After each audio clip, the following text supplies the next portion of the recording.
Hey guys, welcome to my AFK money making guide. So in this guide I am going to be going over a few money making methods, all of which will be AFK methods, meaning that you will be able to do these methods while sort of semi paying attention to your computer, and there will be times where you won't need to pay attention at all for maybe even a few minutes at a time. So we are going to jump right into the video. These methods are all really great. You can make upwards of 10 mil per hour while being AFK, so I really hope you guys do enjoy. And so starting off with our first AFK money making method, we have killing the crystal shapeshifters. Now specifically I will be showing you how to do it with the Inquisitor's staff in legacy mode, since this is actually one of the best ways to kill them. Now requirements does include 99 Slayer. You will need the Sunken Pyramid as well, which of course requires the Jack of Spades quest. Also 95 Prayer and Curses. These are basically needed because crystal shapeshifters, they do hit quite hard. So Soul Split and of course Torment will be required for this method for it to be effective. The Light Within quest is required in order to fight the crystal shapeshifters, so that's another requirement. And recommended is the Inquisitor staff. The crystal shapeshifters, they are weak to the Inquisitor staff, so you will get that damage buff, basically making it a tier 97 staff. Crystal gear is also really helpful. I recommend bringing 3 to 4 pieces of crystal gear if you have it. Also Amulet of Souls, 92 magic, so you can use Blood Barrage as well as the Ancient Magics. That would require the Temple at SENNISTEN quest for not only the Ancient Magics, but also you will get the curses as well. And as for my gear setup, as you can see, I have the Inquisitor staff. I'm also using Virtus, the body and the legs, and then I do have some crystal gear. I'm using the crystal helm, boots, and gloves, and that will allow me to have sort of a passive effect on the crystal shapeshifters. 3 of the crystal gear slots, they give me the Tardian Fury ability. I will be able to use that, and basically it is just a damage buff against crystal shapeshifters. For my inventory, I have the Holy Overloads and the Super Restores. I do recommend using a Ripper Demon as well, and having some magic note paper would be helpful, just so you can note some of the rune salvage that will be dropped. And then just some emergency shark. Also a spring cleaner would be helpful here as well. For this method, you could use the Vampirism aura. That is a really great option. Or you could also use the Penance aura, so you won't have to use the Super Restores, and it'll make it a little bit more AFK. So using this setup, first off, you will need to go to a Sunken Pyramid with crystal shapeshifters inside. Mine only has 3 crystal shapeshifters. However, if you do have 4 or 5, that definitely is doable, especially if you're using the Vampirism aura.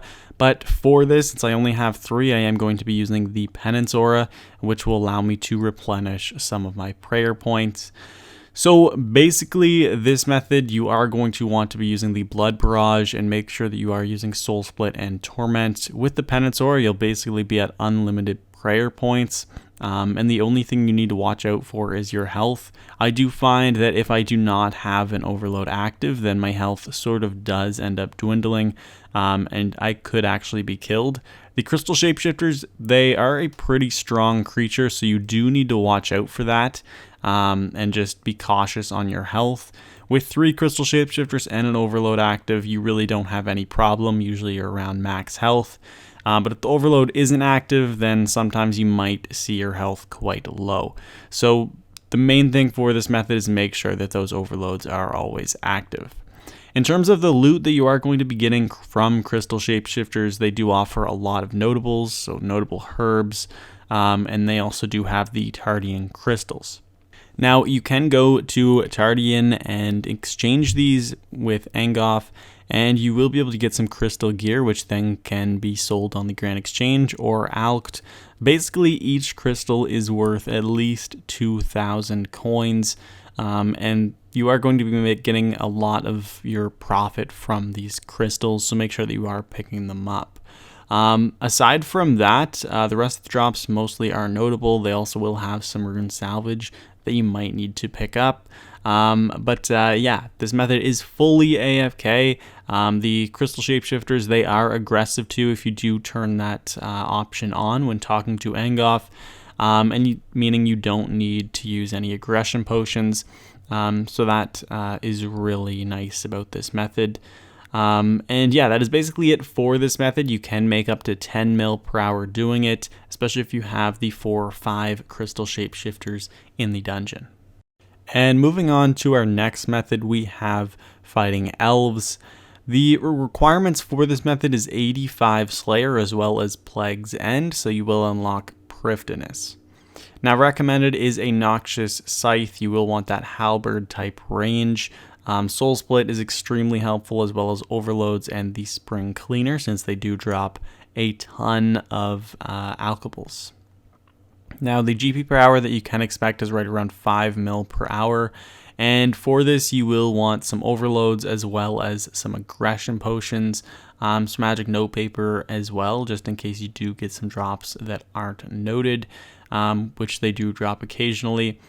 And also for the gear setup, you can see that I am using the Noxious Scythe along with my Masterwork Armor, Cinderbane since they can be poisoned, and the Amulet of Souls.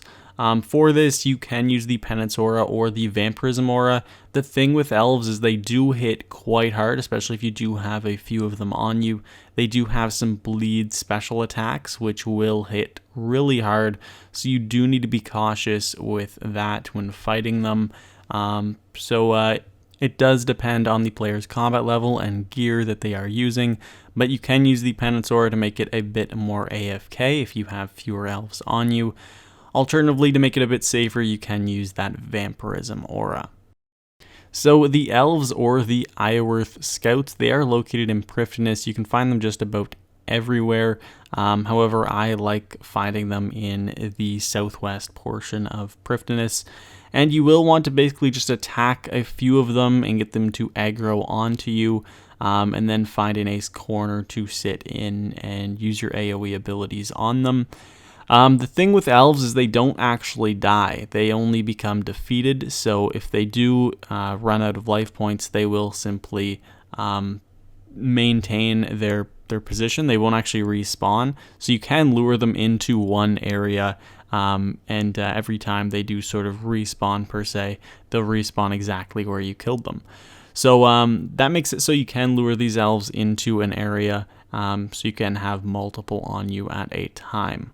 Now, you will need to use aggression potions for this method, and I highly recommend overloads since they do hit extremely hard if you have a lot of them on you. In terms of the drops, they basically are a lot of coin drops, a lot of noted drops, and you will get some rune salvage as well, so if you have that Spring Cleaner, that will be really helpful. The main thing to watch out for while doing this method is your life points. You want to make sure that they don't get too low, especially if you have a lot of them on you. So that is the only thing to be cautious with. And make sure you don't get too many elves on you, especially depending on your combat level. You don't want to get too many on you because they could easily kill you. And my next method is fighting abyssal demons. So the only requirement for this method is 85 Slayer, and there are various different setups to fight abyssal demons. The setup that I am going to recommend to you guys is using the Inquisitor staff along with basically some budget armor. There is a setup where you can use the Demon Horn necklace and use the attuned ectoplasmator. However, I recommend using the Death Note relic, so then you can pick up all of the ashes that the abyssal demons do drop. So basically every abyssal demon that you do kill, you will be getting an additional 800 to 900 GP, since that's the price of the infernal ashes.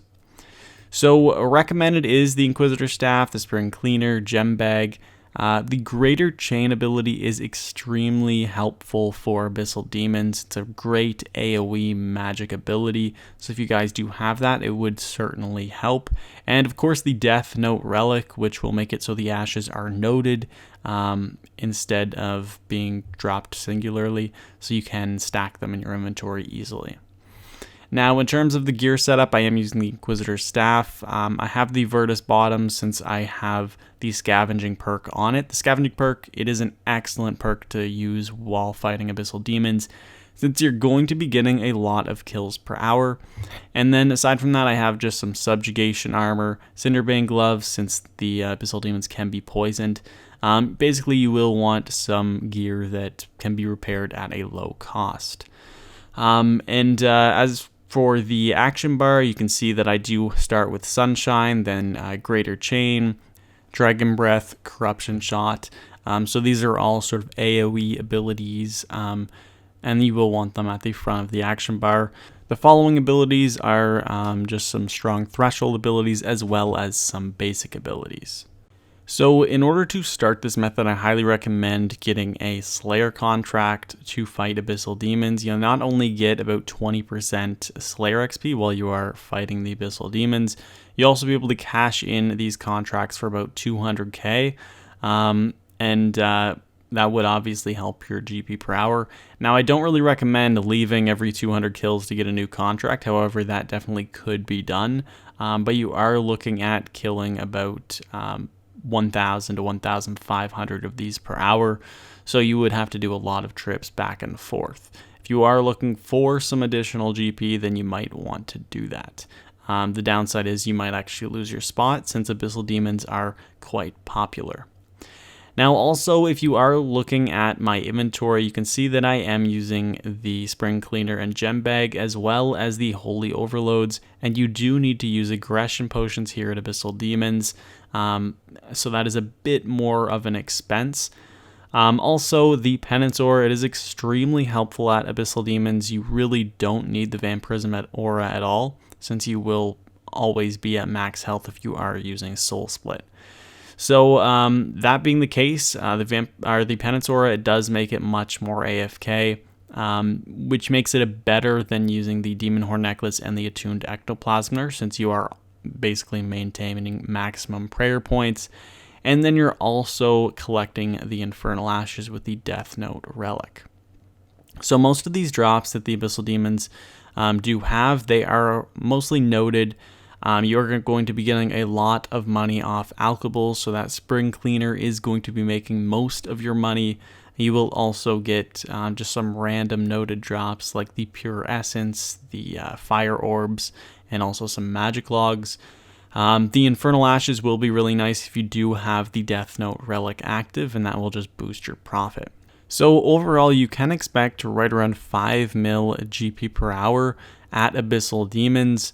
And the thing with this method, it is actually fully AFK. The only thing you will need to maintain are those aggression potions. So every 6 minutes or so, you will want to drink another aggression potion so that you can continue doing it. You also want to pick up the drops every few minutes before they do despawn. However, most of that will also be alked with the Spring Cleaner. So this method, it is extremely AFK. It is only around 5 mil GP per hour, but there really isn't any risk to it. You're also going to be getting some additional sort of savings with that scavenging perk if you are using it, since you will have a chance at some rare invention components, which could save you a ton of money. And so anyway, guys, that is everything in this AFK money making guide. If you guys did enjoy the video, make sure to hit that thumbs up button and subscribe for more RuneScape 3 content like this. And anyway, guys, thank you so much for watching. I hope to see you all in the next one. Peace.